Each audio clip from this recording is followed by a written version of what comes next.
So now we are in the ninth part of the English Civil War series by Kings and Generals.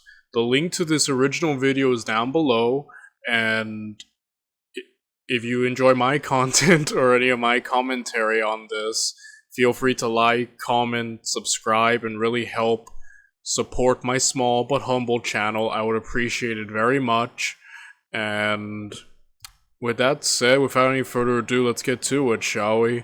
Let's look at the ninth episode of the English Civil War series. Prince Rupert ordered an increasingly lethargic Lord Goring to return from the West Country. However, Goring's response letter, which reiterated his temporary inability to return and pleaded the king not to fight until he did, was intercepted by the New Model Army. This intelligence coup had twofold consequences. It alerted Fairfax that he didn't have to worry about Goring reinforcing the king, while also depriving the king of any knowledge that he was not going to be reinforced. Dang, dude. Okay, that's just great. We haven't really covered much of, like, intelligence and, like, message interceptions, I feel like. I mean, we've seen it, but yeah, this is a pretty disastrous one, right?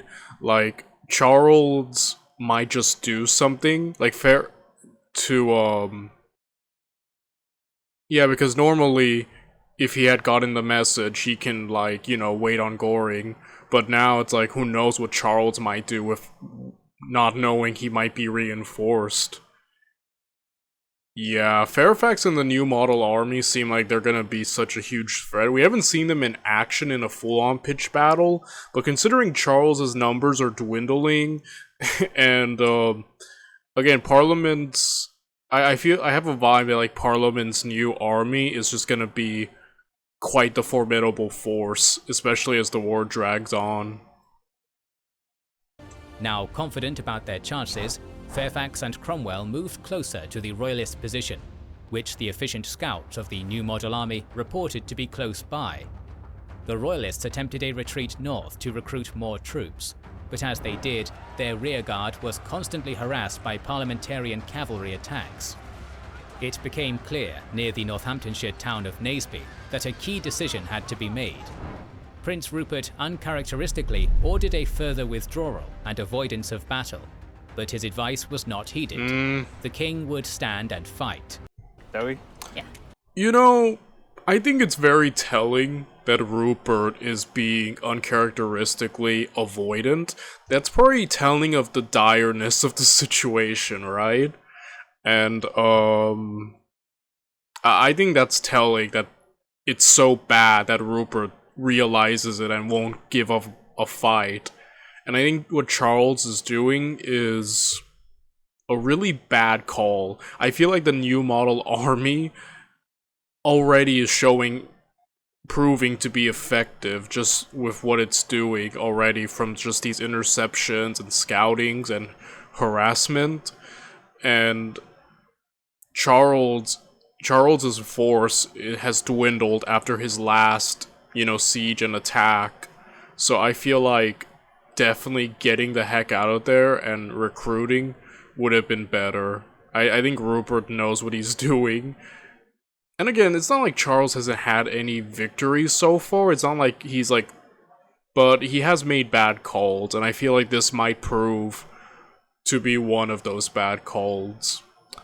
I mean, we don't know, but I'm not getting a vibe that he might do well. But then again, I said that last video, and he didn't lose, so I guess we'll see. Maybe I'm just underestimating Charles a lot.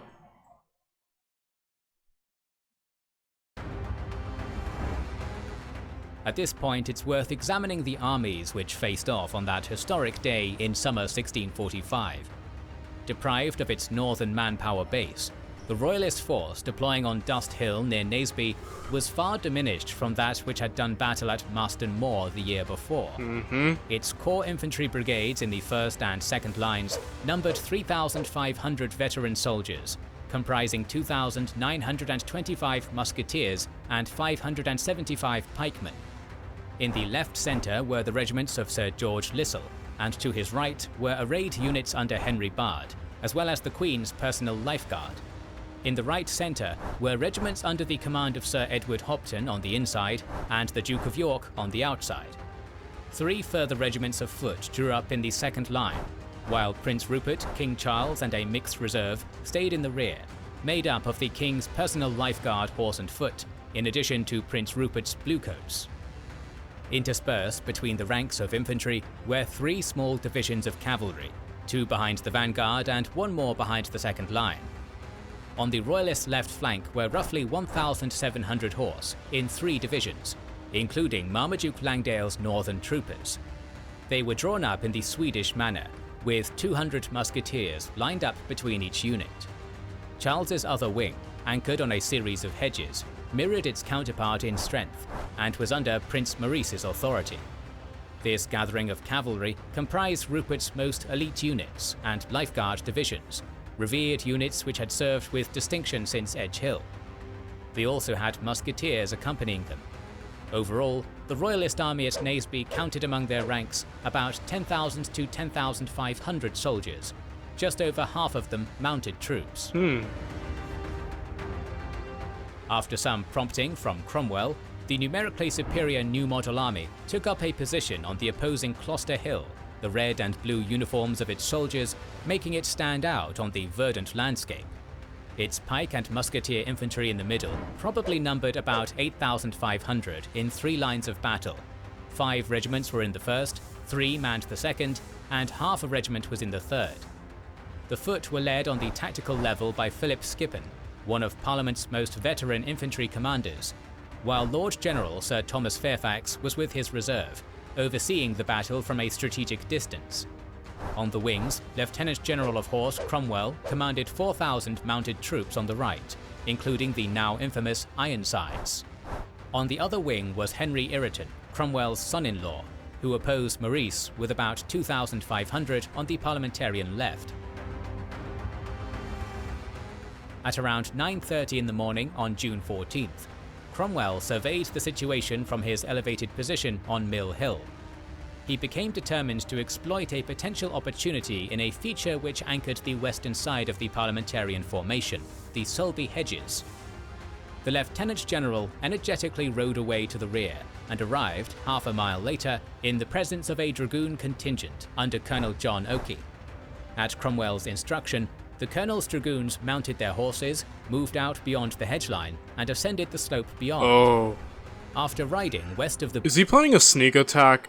Okay, I was thinking, like, the moment he mentioned this interesting bit of geography, I think he's trying to get behind their lines and then hit them with a flanking maneuver, perhaps? Who's to say? But, this seems prime for a sneak. Oh, wait, but Maurice, these soldiers seem to be moving, so maybe they may have had the same idea or caught wind of something? Bushes for a short while, fully visible to the Royalist army, the dragoons approached Maurice's right side cavalry. There they were met by volley after volley of musketry from units who had prepared in advance for their arrival, and were forced to withdraw down a small slope for cover. From their now superior position, Oakey's dragoons laid down a withering fire on the Royal cavalry from beyond Sulby Hedge, disordering their formation and causing significant losses. Receiving reports of a developing situation on the right wing, which required attention, Prince Rupert moved out. Okay, so it seems like they're already doing damage to Maurice, and he did mention Maurice's side, and they're veterans, so Oakey, managing any type of damage to them before even the main pitched battle happens would prove advantageous for the side of Parliament, eh? His position behind the Royalist foot to appraise the situation. Upon arriving, it was immediately clear that Maurice's horse could not withstand such harassment in their current position, and so were ordered to advance immediately. After moving out of range, the Royalist cavalry took a moment to halt, reordering themselves, before launching a thunderous charge. Opposite them, Henry Ireton's horse returned the gesture, galloping. Okay, that's interesting. They couldn't deal with Oakey. He's still there, obviously through an advantageous position, to where they just couldn't get rid of him, so the solution to just have the cavalry battle off the bat? Alright, this is interesting. Like I said, I'm kind of leaning towards Parliament in this battle, guys. I don't know who wins, but who knows? This could end up being more of a draw. Maybe Charles pulling out again without... But, I don't know. I'm having a bad vibe about this. I feel like Parliament may just pull off the win. Numerical superiority, which isn't everything, I know, but like the new model army already seems to be on the rise, and I think it's only gonna get more dangerous. Then again, I'm not sure. I'm just kind of speculating off the top of my head, but yeah. Dropping down Selby Hill and meeting their foe at its base in a fierce clash. On the inside, closer to the infantry, Vermuyden and Ireton's units were incredibly effective, routing 3 cavalry divisions opposite them and then moving to wheel on the Royalist centre. This proved to be a mistake. Rupert's units on the outside decisively swept the parliamentarian horse arrayed against them off the field, and then turned to crash into the now distracted Ireton. The latter's forces completely collapsed at being hit in the rear, and were routed from the field, pursued towards the artillery train by the victorious units under Rupert. Okay. Well, definitely Rupert has always kind of had a streak of excellence. Sure he lost a battle before, but I think those odds were a bit stacked against him. Rupert still is a great cavalry commander, and I still think the best general of the Royalist side. And he usually in his cavalry engagements, he usually wins. That's kind of the trend. So definitely still committing that streak. Once again, the prince had failed to press his advantage. Yeah, well that's the thing though, the discipline, right? Because there are times where he wins his side, but then his soldiers just leave, continue pursuing, which is, I think, kind of like a lack of discipline. That despite how good of a general that, Rupert is, he seems to lose the control of his soldiers once they gain momentum.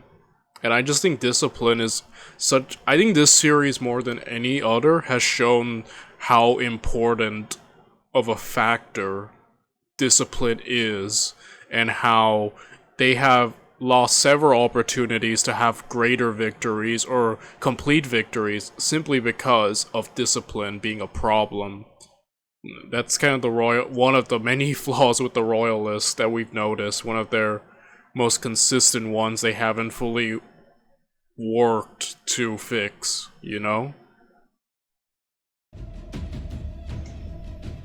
At this point, about 11 AM, Charles's infantry vanguard began a forward march with its right side angled slightly ahead of the rest.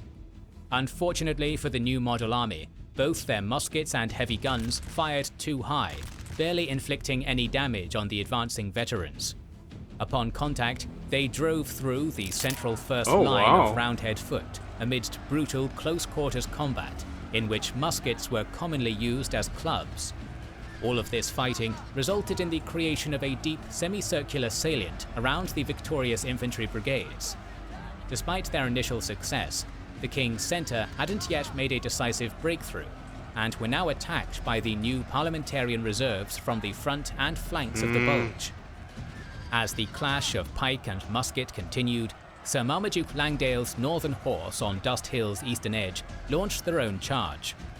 Cromwell's own first rank of cavalry mirrored their movements and prepared for the engagement. Yeah, not to forget that Cromwell also is a pretty competent and accomplished commander.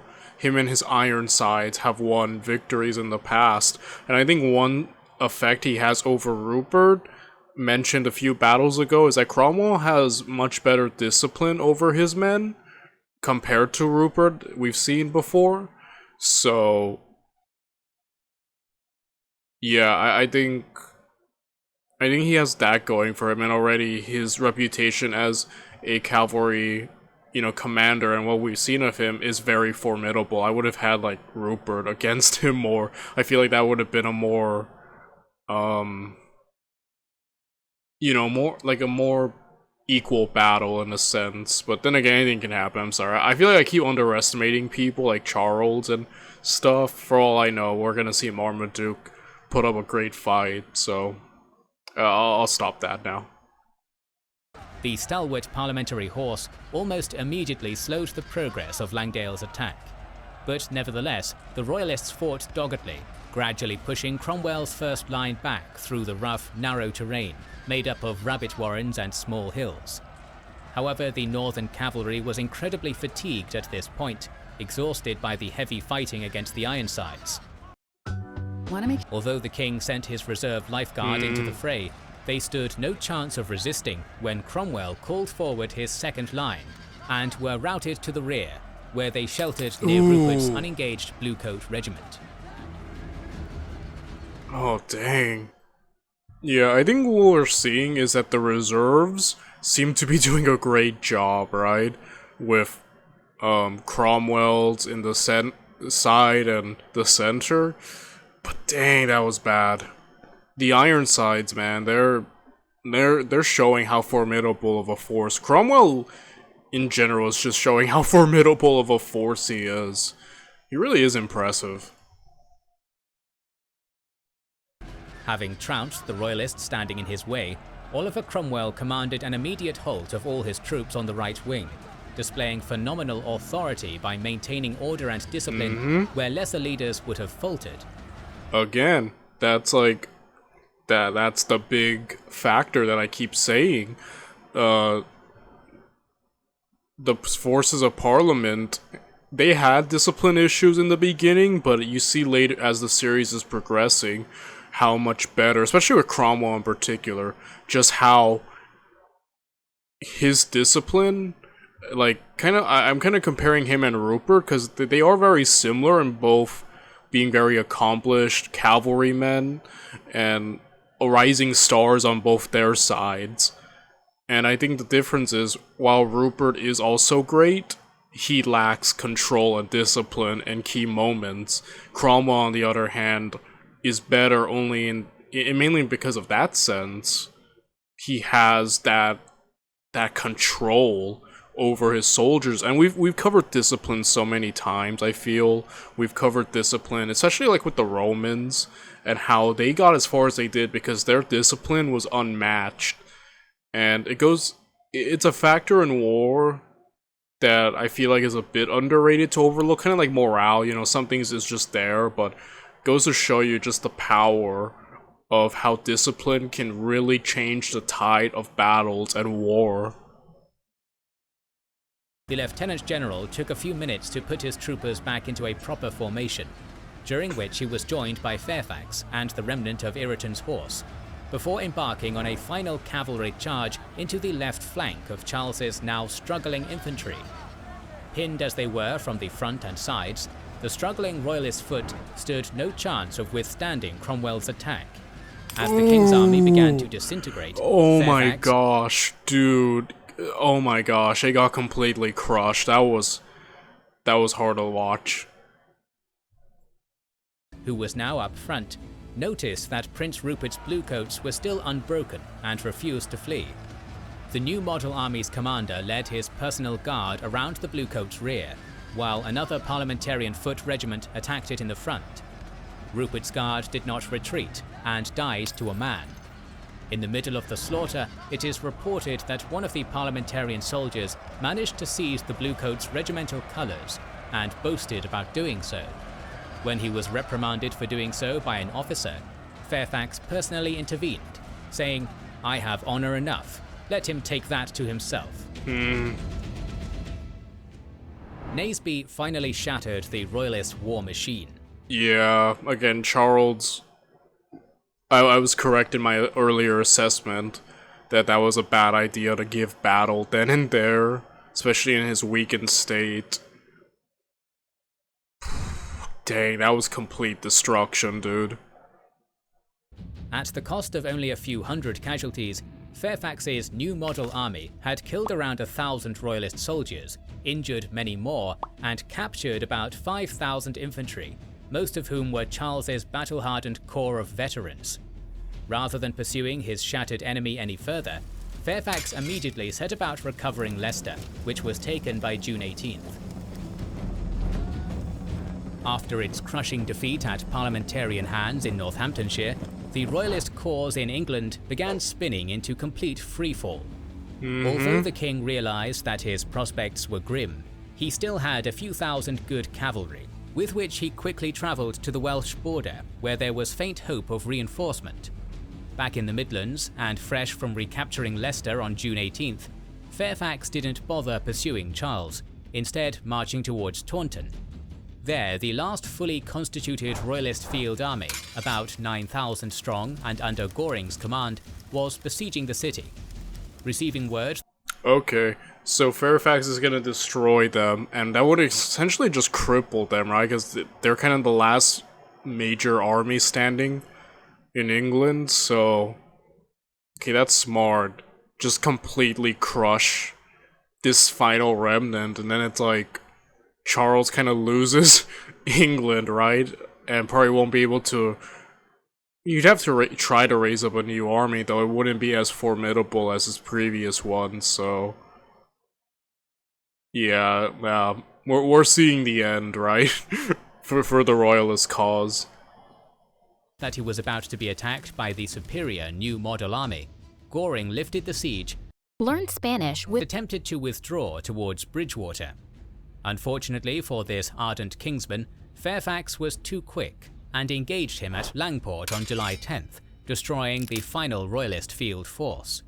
If the destruction of Goring's army and Parliament's subsequent occupation of the West Country wasn't bad enough, Fairfax then marched north to snare Bristol, the king's last great manufacturing hub and prime gateway to Ireland. In the aftermath of Naseby, Charles valued the city's security so much that the illustrious Prince Rupert, demoralized but still fiercely loyal, was appointed its governor and ordered to keep it against the enemy at all costs. So confident was he that assurances were given to the king that Bristol could hold until at least Christmas. However, not even the man who was arguably Charles's foremost commander could withstand Fairfax's momentum. After a miserable... Yeah, that's the thing though. Rupert, we've kind of seen his decline. Like, he started off as like the guy, but as Parliament has evolved by, you know, introducing different fronts of the war, like with Scotland and whatnot, and their new model army, it's just like Rupert couldn't keep up. And again, he lost the momentum. He started off because he was using his tactics he learned from the 30 Years' War, but at the end, Parliament and their various advantages and moves they made just completely negated him, so... Yeah, you're cooked. The moment Rupert can't do anything, like, Charles is cooked, dude, as the kids say. Siege of just 18 days, a hopeless Rupert surrendered Bristol on September 10th in return for mercy and an escort back to Oxford. When the king got word of the prince's abandonment of Bristol, he was utterly distraught. In response, a royal letter of condemnation was penned, containing, among other things, "What is to be done after one who is so near to me, both in blood and friendship, submits himself to so mean an action?" Oh my gosh. So, that's the thing. Charles... It's really all on him. Like, Rupert did a lot. Like... Rupert really did a lot, and I feel like he was put in positions that he could not overcome, and I feel like those positions were caused by Charles. Like the first time around, his first major battle, not first, but where was it? Was it Marston Moor, I believe, or wait, I think it was Marston Moor, where he lost and he held on to the letter, right, about trying to defend himself. He was put in that position, you know, because, well, he wasn't fully put in that position, but he and Charles had a plan where Charles would take a defensive approach, and Charles completely ignored that plan they agreed upon, putting himself in danger and making Rupert have to work more you know? And then there's what just happened here, where Rupert didn't want to even have a battle. He wanted to pull back and no doubt continue with their recruiting, you know, because one pitched battle they would lose it all, which they just did. And Charles ignored it. Like, at the end, I feel like a lot of Charles's incompetence put more on Rupert than it should have if he had not. And again, like, Rupert's just one dude. He can't do it all. Like, he might be the best commander for Charles, but there are some things you can't. There are some odds that are just insurmountable, and at the end, I feel like Rupert shouldn't be condemned. I feel like he did as best as he could, and really Charles is more to blame for a lot of the elds for his own side. For the Royalists, the bad news just kept on coming. Only 3 days after the betrayal of Bristol, as conspiratorial Royalist courtiers dubbed it, news reached Oxford that the Marquis of Montrose, Charles's singular ray of hope in Scotland, had been defeated at Philiphaugh with the loss of his entire army. Although the Marquis continued to cause trouble, there would be no salvation from the north. Oh, that sucks, because he was doing so well. Graham was doing so well last video in Scotland. But now that's gone. Dude, yeah. Yeah, you can see why Charles lost the war, right? Increasingly deprived of options, the king marched north in an attempt to relieve Chester, the hypothetical landing point for any Irish Confederate soldiers who might come to aid him.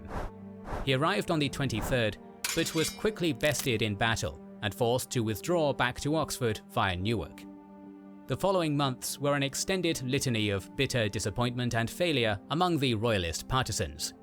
Though there were no major battles which took place, garrisons fell one by one until by early 1646, Parliament controlled... Oh my gosh, look at that.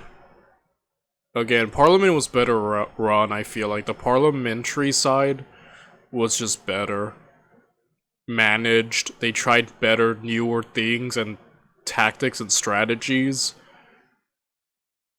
Dang, man. Wow, just look at that. That's crushing for the Royalists, dude. And Parliament's on the rise. Heck yeah. Yeah, wow. Most of the country. Fearing for his son and heir's safety, Charles sent the Prince of Wales to France at around this time. The final act of the First Civil War played out at Stow-on-the-Wold on March 21st, when new model units under Richard Brereton intercepted and defeated a 3,000-strong Royalist contingent moving back south to reinforce Oxford's skeleton garrison. Some of the cavalry managed to break out of the trap and reach Charles's position, but the army's commander, Lord Astley, and the majority of its Welsh levies capitulated without much resistance. As he was led off the field, Astley turned to his men and said, "You have done your work, boys, and may go play, unless you will fall out among yourselves." With the armies closing in all around Oxford, Charles slipped out of the city with only 2 companions and went north. For months, covert negotiations under French supervision had been taking place between the king and the Covenanters, who were deeply unsatisfied with their treatment by Parliament. Having received promises... Yeah, I think this is where it's coming from, because I remember when we covered the Charles series, the 2-parter by Historia Civilis, there came a point where he mentioned, I remember, he basically had Scotland invade England. Charles managed to get that, and I was like wondering when that was going to happen, you know, considering the Covenant was in league with Parliament, but I think this is where it starts to happen, or the tides start to turn. And, yeah. Is that he would be treated honorably and would not be forced to do anything which troubled his conscience. Charles entered Levin's camp at Newark on May 5th and was taken prisoner. The king now had protection in custody, while the Scots had an invaluable piece on the chessboard. Keen to keep... Dang, I didn't know they just arrested him. Oh, that's hilarious. him secure, they moved back to Newcastle on the 13th. At about the same time, oh my gosh, look at that. They have all of it. There is no more royalists on the map. Dang, dude. Parliament, dude. It's wild. You have to give it a Parliament. At the beginning, they were losing, but they managed to completely reverse their fortunes, eh? Between the King's jailers and the English Parliament were reaching a fever pitch. On August 12th, the committee of both kingdoms' Scottish commissioners informed their counterparts that, although the war was won, they were only prepared to withdraw their army from northern England if the £1.8 million they were owed as compensation was paid. The quickly splintering factions managed to reach a financial settlement, but it was clear that, above even this, the Covenanters were furious at Parliament's disregard of the Solemn League and Covenant. Rendering the Scots' war aims even less plausible was the failure to convert the captive king to Presbyterianism, or at least to agree to impose it on his kingdom as Parliament had promised before. The king's sheer obstinance and repeated plots to escape eventually made the Scots believe that he wasn't worth the trouble. Dang, I'm telling you that just the stubbornness of Charles is kind of what led to all of this. Like, the audacity of this dude, right? I just love that. Even when he's lost and everything, he's just still like, no, I'm good. Like, he's still such, like, a brat. He's a funny dude, though. Like, like, his whole trial was the funniest thing ever. He's just trolling Parliament and stuff. He's, like, unintentionally one of the funniest guys in history. On January 28th, they agreed to sell Charles to the English Parliament in return for instalments of outstanding payments totaling £400,000. With that done, the Scottish army began withdrawing back to their own country and demobilising after almost half a decade at war. Build a website you love. The king, meanwhile, was transported to house arrest at Holdenby, repeatedly being met by cheering crowds on the way. In London, Parliament was not the strong, relatively united faction which had managed to win the Civil War. Instead, without Charles as a strong enemy to come together against, the rift between the Presbyterian moderates and the more radical independents grew dangerously wide. In late February and early March, members of the Presbyterian faction, who generally sought accommodation with the king, were busy shooting themselves in the foot by unilaterally disbanding the New Model Army's infantry regiments, which were often led by independents. To make the slight even more cutting, this was to be done without payments of outstanding wages that the troops were owed. The army had a number of other motivations, including the politics espoused by a group of aspiring egalitarians known as Levellers. They believed that the army's anti-royalist triumph was to herald a new age of equality and the elimination of wealth and privilege. Squabbling within Parliament continued for the next few months, until now relatively neutral Oliver Cromwell, who was both a prominent MP and an equally prominent New Model Army commander, began realizing his position was unsustainable. Amidst rumors of a Presbyterian plot to seize the king and use him for their own political ends, Cromwell probably condoned the dispatch of an arch-agitator known as George Joyce to Holdenby at the end of May, tasked with taking the king into his own custody. On the morning of June 3rd, Charles I walked out of Holdenby House and set off for Newmarket, accompanied by Joyce's troopers. There, the politically neutral Sir Thomas Fairfax and his New Model Army were gathered, and the army's mood was growing more restless. In London, the revelation of Charles's military apprehension gave Cromwell the excuse he needed to cross his own personal Rubicon. Quitting Parliament entirely, he rode north to personally lead the New Model Army, with whom he was incredibly popular. You know, Cromwell's development is one of the most interesting ones of this era. Him and Charles, I feel like, are kind of the two biggest names. And, just the rise of Cromwell and what he does later and the power he gains.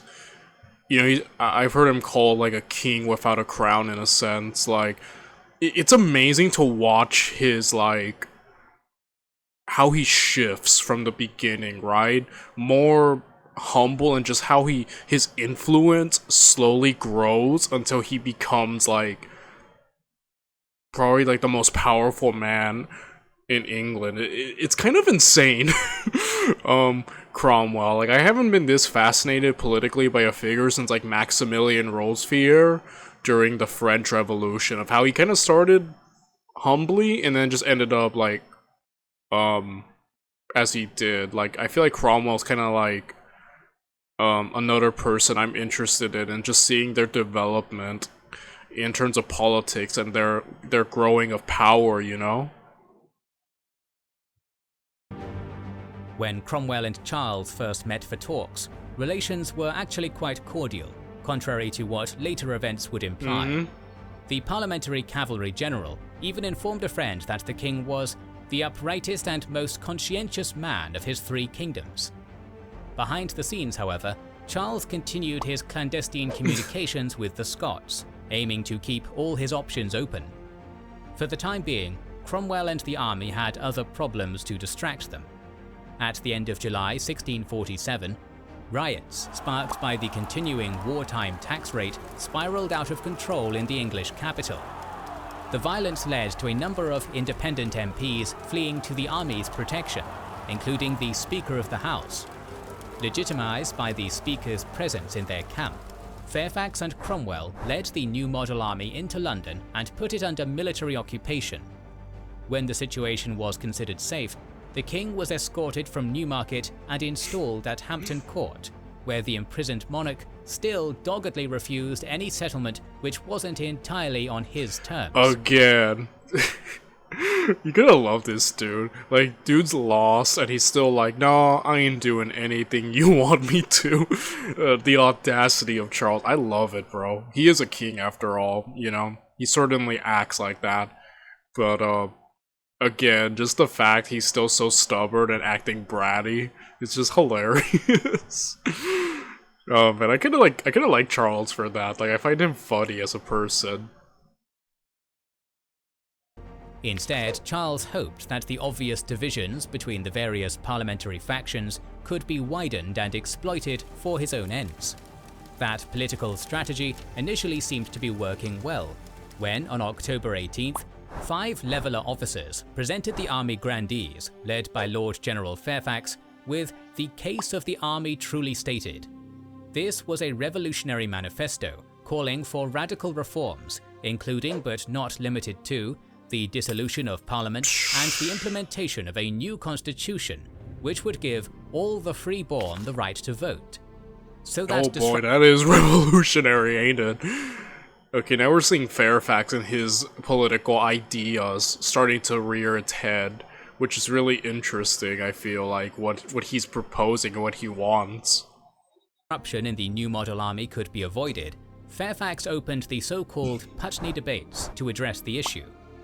Although Cromwell's rejection of such a constitutional change decided the issue, the anti-monarchical nature of the discussion reached and frightened the king. Fearing for his safety, or just sick of being cooped up, Charles escaped in late November and eventually ended up at Carisbrooke Castle on the Isle of Wight, in an even less favourable imprisonment than before. If this irritation wasn't enough to harden Cromwell's attitude towards the king, the more severe intelligence that he was receiving certainly was. Just after Christmas 1647, Charles I secretly signed an agreement with the Scots, known as the Engagement, a military alliance between the king and his northern realm in return for state-enforced Presbyterianism.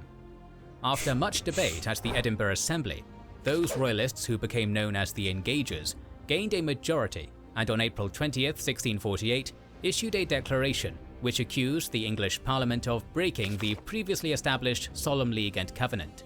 Yeah, this breaking of the idea really creates such a huge problem for Parliament. And again, just Charles somehow managing to keep this negotiation while under arrest is amazing in its own right. And again, man, just the audacity, right?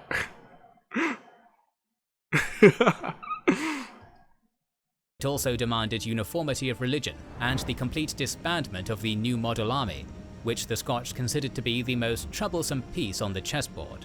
This was completely impossible for the English, and so only a week later, the Engagers began mobilizing for war against their recently dismissed ally. But this time, however, Parliament and its renegade army were already dealing with the embers of unrest in England. In late March, a spontaneous revolt in support of the king had broken out in Wales, led by Colonel John Poyer. However, it was quelled in short order by the swiftly moving Cromwell. Meanwhile, in the north of England, the efforts of revanchist royalist commander Marmaduke Langdale were limited due to the intervention of General John Lambert. This wasn't the end of Parliament's troubles. In late May, an overly draconian parliamentary commissioner in Kent provoked an uprising, which, while enjoying some success, was eventually confined within the city of Colchester, which was put under siege on June 12th. Although all of these revolts still posed a threat on their own, everyone on Parliament's side knew that an invasion from Scotland was imminent. As one of Charles's allies stated, "It is Scotland, and Scotland only can save the King and England. All others have their rise from the expectation of Scotland." The decisive campaign of the short Second Civil War. Yeah, it's hilarious how Scotland and its intervention was kind of the beginning of the fortunes turning for the Royalists, because the moment they got involved, I feel like that's where the war shifted and where Parliament started winning. So now it's hilarious to see that they're like kind of now the champions and the only hope for the Royalist side. That's kind of, I don't know, that's interesting. And seeing how fractured Parliament is also another interesting political development, and how they're having to deal with various revolts. Like, not a smooth victory. Granted, the war's not over yet, like, the English Civil War as a whole as we know it, but at this point, through their perspective, it must have seemed pretty over. The king was captured, his cause was destroyed, and now just new issues arising, you know? Was about to take place. The Royalist storm finally broke out on July 8th, when a roughly 10,000-strong Scottish army under the Duke of Hamilton crossed the border into northern England and linked up with Langdale's 4,000 beleaguered rebels at Carlisle. With the tables turned by the presence of this new enemy, Lambert obeyed Cromwell's orders to withdraw to the safety of Barnard Castle after suffering some minor losses. This would allow for the preservation of the parliamentary army, while reinforcements made their way north to deal with the problem. Unfortunately for the Royalists, Hamilton was forced to call a stop to his offensive for 2 weeks, while supplies and reinforcements arrived from Scotland and Ireland. This gave Cromwell time to reach the area. Oh no. It allowed the two parliamentary generals to meet at Wetherby on August 12th, forming a veteran army, which totaled around 9,000 men. Unwilling to allow the invaders any opportunity to move further into the country, Cromwell sped westwards into Lancashire and down the Ribble Valley to intercept their southbound advance along England's west coast. To increase his army's marching pace, Cromwell chose to leave the parliamentarian artillery behind. Having decided on an advance deeper into Lancashire to link up with potential allies in Wales, the bulk of Hamilton's Scots came to a halt atop Preston Moor at nightfall on August 16th. They set up for the night and prepared to cross the Ribble River in the morning, while most of the Scottish cavalry was sent ahead towards Wigan on a foraging mission. Langdale's force of around 3,000 foot and 600... Oh dang, okay, I went overtime. We're gonna look at this battle tomorrow, which is the Battle of Preston, and I'll see you guys then. Bye everyone.